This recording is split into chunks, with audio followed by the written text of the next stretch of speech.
Malugod po namin kayong inaanyayahan sa ating gaganaping mass indoctrination. Magpapasimula po sa ikawalo ng buwan ng Pebrero taong ito.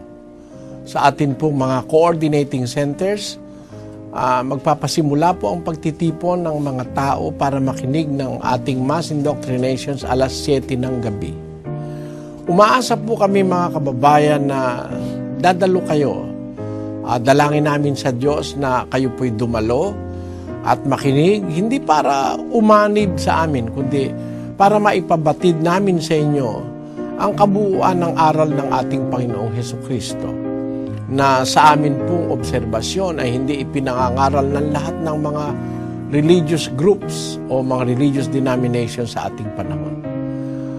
Ang atin pong mga Bible expositions sa iba't ibang mga lugar ng ating bansa, at hindi lang sa ating bansa kundi sa iba't ibang panig ng mundo, ang nagbigay sa amin ng pangangailangan at naglagay sa amin ng pangangailangang magsagawa rin ng mass indoctrinations. Ang mga tao pong nakikinig ng ating mga Bible expositions, mga programa sa telebisyon at sa radyo, ay nagtatanong ng kaparaanan kung paano magiging kaanib sa samahang ito, ang Church of God International.